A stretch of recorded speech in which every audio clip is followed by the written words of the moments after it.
Apa itu komputer? Komputer adalah seperangkat alat elektronik yang digunakan untuk mengolah data dan menyimpan data baik berupa teks, visual, ataupun audio, serta membantu pekerjaan manusia agar lebih mudah. Secara komputer melewati beberapa generasi. Di sini kita bisa lihat ada 5 generasi.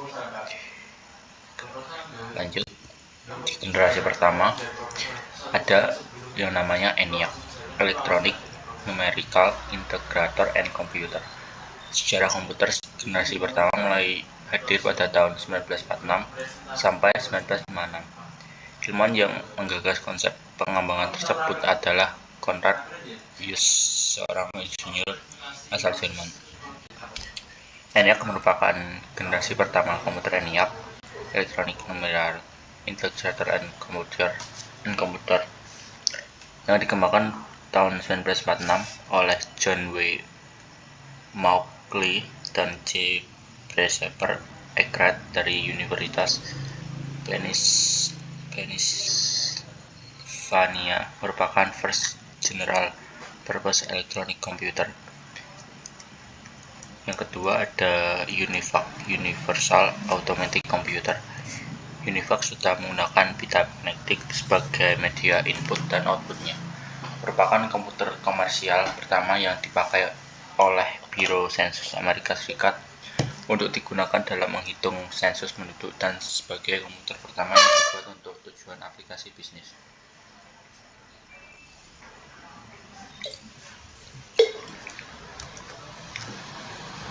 Ciri-ciri komputer generasi pertama yaitu yang pertama, menggunakan tabung hamba udara vacuum tubes sebagai sirkuitnya. Kedua, ukuran fisik komputer besar sehingga memerlukan ruangan yang luas serta memakai daya listrik yang besar. Ketiga, memiliki media penyimpanan luar berupa magnetic tape atau magnetic drum. Keempat, hanya dapat dikendalikan oleh bahasa mesin language. Kemudian, komputer generasi kedua. Sejarah komputer generasi kedua mulai populer pada awal 1960-an. Pada tahun 1948 ditemukannya transistor. Penemuan transistor sangat mempengaruhi perkembangan komputer. Transistor menggantikan tub vakum di televisi, radio, dan komputer. Akibatnya, ukuran berkurang drastis. Digantinya tabung vakum menjadi transistor membuat ukuran menjadi lebih kecil. Transistor mulai digunakan di komputer pada tahun 1956. Komputer awal pada generasi kedua ini adalah superkomputer dari IBM yang bernama Stretch dan superkomputer dari Sprayran yang bernama LARC. IBM 1401 sejak tahun 1956, sebagian besar bisnis besar menggunakan komputer generasi ini untuk mengolah informasi keuangan. Ciri-ciri komputer generasi kedua: sudah menggunakan transistor untuk sirkuitnya. Transistor dikembangkan di Bell Laboratories tahun 1947. Lebih kecil, cepat, dan dapat diandalkan dan hemat energi dibanding generasi komputer pertama. Menggunakan bahasa assembly yang terdiri dari singkatan-singkatan untuk menggantikan kode biner. Komputer generasi ketiga ditandai dengan munculnya IC, Integrated Circuit, yang menggantikan peran transistor. Diciptakannya IC karena transistor menghasilkan panas yang sangat besar, dan hal itu dapat merusak bagian-bagian internal komputer. Karenanya, komputer menjadi semakin kecil karena komponen-komponen dapat dipadatkan dalam chip. Contoh komputernya IBM S360, GE600, dan GE235, kemudian ICR Century. Komputer generasi keempat.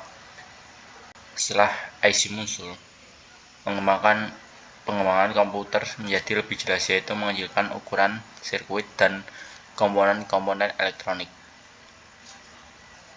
Large Scale Integration atau LSI dapat memuat ratusan komponen dalam satu chip. Kemudian pada tahun 1980-an, Very Large Scale Integration atau VLSI membuat ribuan komponen dalam satu chip tunggal.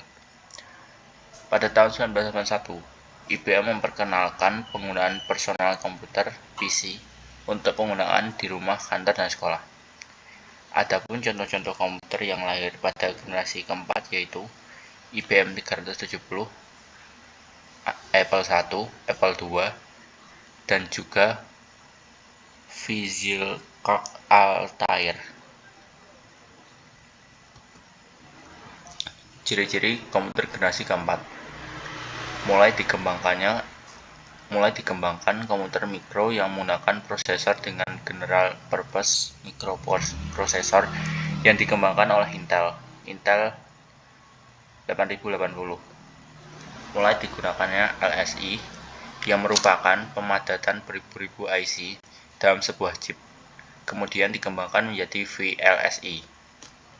Pada generasi ini, hampir sebagian besar komputer telah menggunakan sistem operasi dengan konsep GUI, Graphic User Interface, seperti sistem operasi Microsoft Windows buatan Microsoft Corp.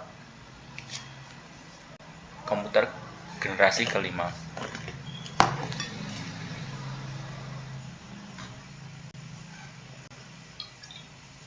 Komputer generasi kelima dikembangkan sejak tahun 1985. Contoh komputer generasi kelima adalah komputer fiksi HAL 9000. Walaupun HAL 9000 masih jauh dari kenyataan, komputer tersebut dapat menerima instruksi secara lisan dan mampu meniru nalar manusia. Beberapa ciri utama dari generasi ini diantaranya: 1. Di Jepang didirikan ICOT, Institute for New Computer Technology, untuk mengembangkan komputer generasi kelima, yaitu menciptakan komputer yang powerful dan intelijen. Kedua, dikembangkannya sistem komputer yang memiliki unsur artificial intelligence yang dapat mengerjakan tugas dengan karakteristik seperti manusia, intelligence, imagination, dan intuition, dengan natural language, bahasa sehari-hari.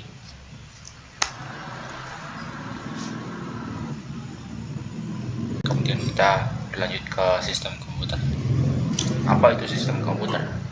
Sistem komputer adalah suatu jaringan elektronik yang terdiri dari perangkat lunak dan perangkat keras yang melakukan tugas tertentu, seperti menerima input, memproses input, menyimpan perintah-perintah, dan menyediakan output dalam bentuk informasi yang telah diinstruksikan oleh pengguna atau brainware.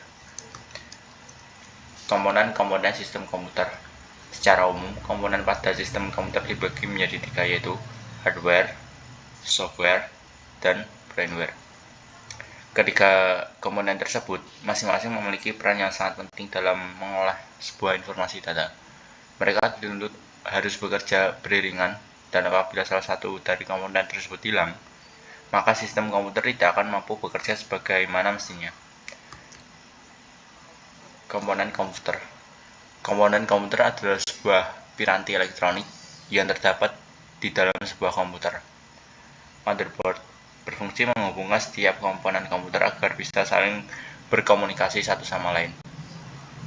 Kemudian, prosesor berfungsi melakukan perhitungan maupun eksekusi di atas perintah yang kita berikan. RAM berfungsi menyimpan sementara semua data dari seluruh program hasil olahan komponen komputer yang sedang berjalan. VGA card, Video Graphic Accelerator, merupakan bagian komputer di dalam CPU yang berperan sangat penting untuk menampilkan output proses ke monitor. Tanpa VGA card, layar komputer tidak akan menampilkan apa-apa, alias blank. CD-ROM adalah sebuah piringan kompak dari jenis piringan optik yang dapat menyimpan data. Hard disk drive berfungsi sebagai penyimpanan data secara permanen, terutama sebagai penyimpanan sistem operasi, dan bisa kita akses kapan saja kita mau. Fungsi komputer dalam bisnis. Contoh yaitu Gojek. Gojek adalah aplikasi yang membantu kita semua untuk memesan transportasi motor yang biasa orang Indonesia sebut Gojek.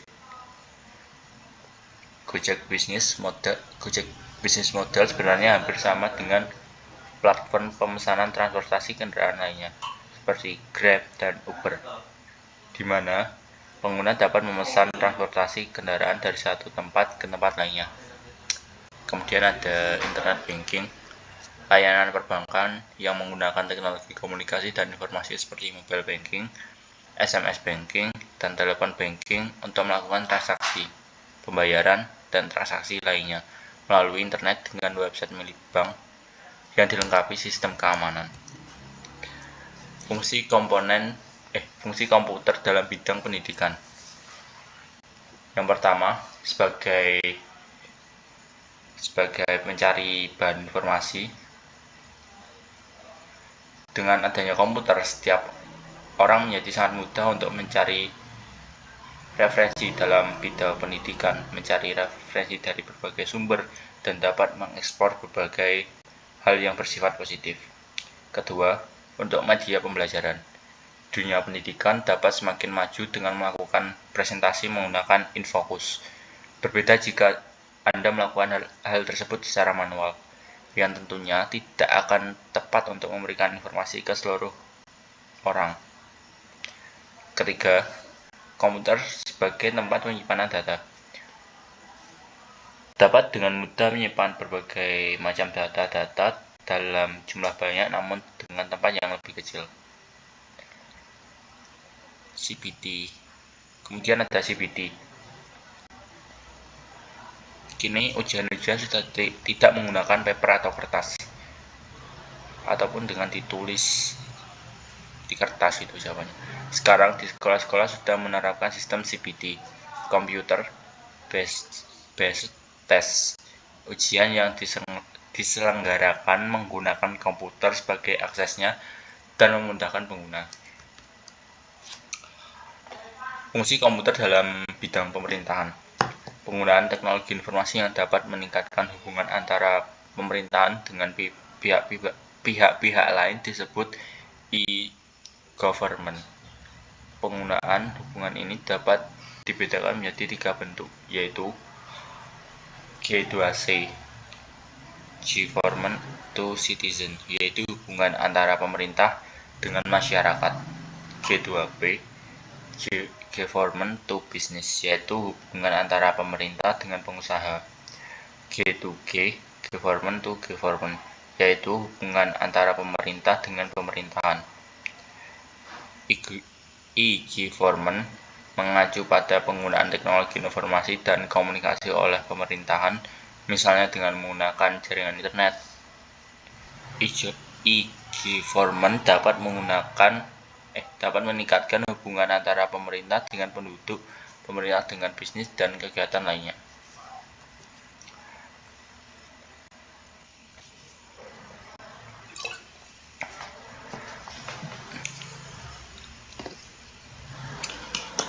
Teknologi terkini dan masa depan. Yang pertama yaitu ada pengecasan dengan wireless.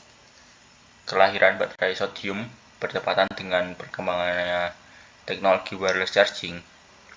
Saat ini hampir seluruh gadget premium baru dibekali dengan fitur wireless charging. Mereka mengklaim bila baterai baru ini dapat menghasilkan energi yang lebih besar dan kuat, serta tetap stabil saat digunakan. Tidak hanya itu, baterai sodium pun bisa dibanderol dengan harga yang lebih murah karena proses pembuatannya lebih sederhana. Contohnya Samsung Galaxy S5, Samsung Galaxy S6, LG J4. 2. Kecerdasan buatan atau AI. Tahun 2015 adalah milik kecerdasan buatan atau artificial intelligence. Tetapi jangan khawatir bila AI akan mengambil alih dunia, sebab sampai saat ini hal yang paling pintar yang bisa mereka lakukan adalah menganalisa kebiasaan atau bahasa dari manusia.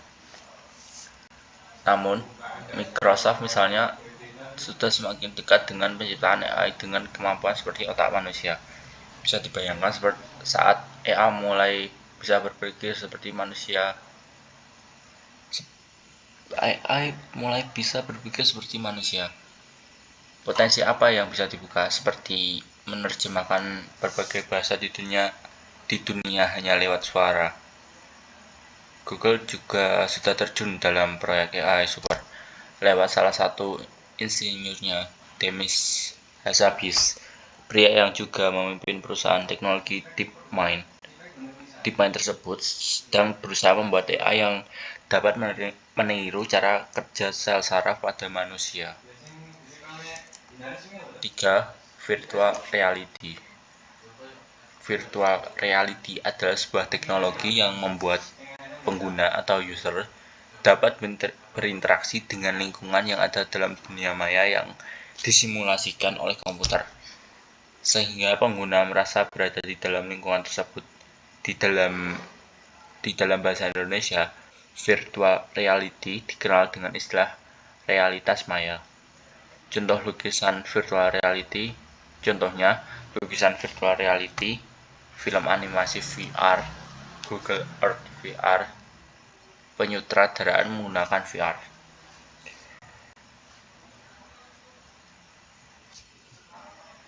Sekian, terima kasih. Assalamualaikum.